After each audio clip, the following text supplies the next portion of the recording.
Hello everyone, my name is John Wood, and today we are in the city that I was born and raised, and that is the city of Norwich.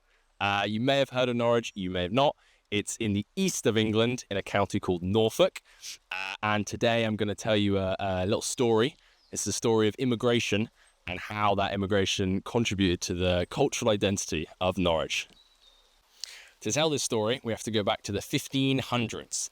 So England is under the rule of Queen Elizabeth I, and they've recently changed from Catholic religion to Protestantism.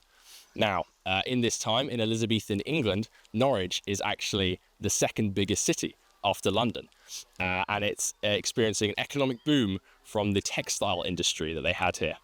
Unfortunately, in the mid-1500s to late 1500s, this industry was coming under a lot of pressure from the expansion of the textile industry in continental Europe. The key competitor in the textile industry was the Spanish Netherlands, which is made up of modern-day Netherlands, Belgium, and northern France. So the local government here, alongside Queen Elizabeth, decided that they were going to invite over 30 skilled weavers to Norwich. These 30 weavers came over, and they were known as the Strangers. This wasn't the only instance of strangers coming to Norwich. In fact, after the Catholic government in the Spanish Netherlands started to religiously persecute the Protestants, many came over. In fact, at one point, they made up 1/3 of Norwich's population. Okay, so we've got these strangers coming to Norwich, fleeing religious persecution. But I want to make one thing very clear. This is an entirely different culture coming to Norwich. The main difference is the language. They spoke Dutch and French and knew very little English. They also had quite a lot of qualities that the English found quite odd. One of them being that they would heat their homes by burning wood instead of the traditional coal. And another key difference is the religion. So although they're Protestants, they actually practiced Calvinism, which is kind of like a stricter form of Protestantism. And it was so different, in fact, that they were given their own churches to practice. One of them was called St. Mary the Less, and it was where the French-speaking strangers practiced Calvinism, and we are at that church now.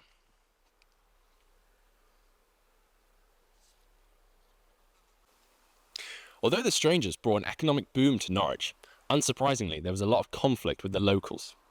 For example, in 1570, there was a plot by the local gentry to try and oust all the strangers from Norwich.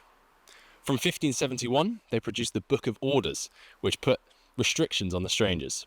For example, they were only allowed to sell in limited trading halls, and also they weren't allowed to heat their homes with wood, only with coal.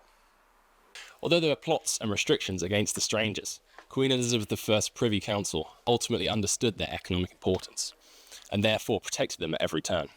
For example, the 1570 plot, all the conspirators were arrested, prosecuted, and executed. What this meant was that the people of Norwich had to get on with the strangers, and the strangers had to get on with the people of Norwich. And therefore, over time, the cultural barrier between the two slowly broke down through intermarriage and education. What this all meant was that they became English. For example, this is the old Dutch church, which was eventually closed down because the Dutch Calvinists went to the Anglican church. This isn't just a story about integration. In fact, the strangers left a lasting cultural impact here. The best example can be seen in the Norwich City Football Club. You can see the badge behind me, which is a canary, and we are known as the Canaries. This is because when the strangers came to Norwich, they brought with them their canaries. They would chirp along to the sound of them weaving. It was kind of like a radio. And therefore, this started a culture of breeding canaries in Norwich. The strangers also contributed to Norwich's architecture, with roofing decorations like the curved Flemish gables and the crow-stepped gables.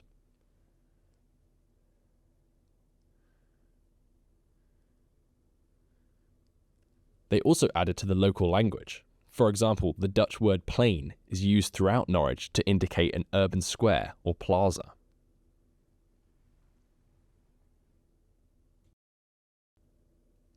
More generally in Norwich today, there is a celebration of the strangers. This can be seen in pubs, coffee shops, and museums.